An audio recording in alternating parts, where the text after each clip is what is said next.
అందరికీ నమస్కారం.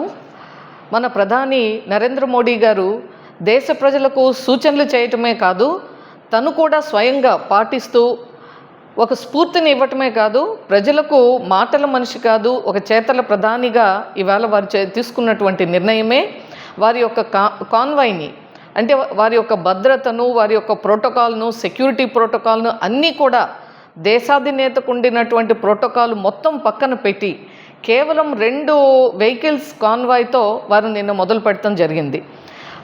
వెంటనే దాన్ని అనుసరిస్తూ మన హోంమంత్రి అమిత్ షా గారు, అలాగే ఇతర మంత్రులు, అదేవిధంగా అనేక రాష్ట్రాల ముఖ్యమంత్రులు ఆ నిర్ణయం తీసుకుంటాం చాలా ఒక శుభదాయకం.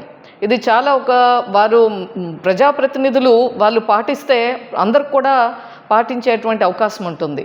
అలాగే మన రాష్ట్రంలో కూడా మన ముఖ్యమంత్రి చంద్రబాబు నాయుడు గారు, అలాగే ఉప ముఖ్యమంత్రి పవన్ కళ్యాణ్ గారు, అలాగే మన ఐటీ శాఖ మంత్రి లోకేష్ గారు కూడా వారి యొక్క కాన్వాయ్ని కుదించుకొని ఈ రాష్ట్ర ప్రజలకు కూడా వారు స్ఫూర్తిదాయకంగా నిలిచారు. వారందరికీ కూడా ఇవాళ భారతీయ జనతా పార్టీ తరఫున కృతజ్ఞతలు, అభినందనలు తెలియజేస్తూ, మేము కూడా భారతీయ జనతా పార్టీ కార్యకర్తలం అందరం కూడా వారు చెప్పినటువంటి ప్రధానమంత్రి గారు ఇచ్చినటువంటి 10 సూచనలను కూడా ఎక్కడెక్కడ ప్రతి నిమిషం కూడా అవి మా మనసులో పెట్టుకుంటూ మేము సైతం అని చెప్పి వాటిని పాటిస్తామని చెప్పి ఈ సందర్భంగా తెలియజేస్తున్నాను.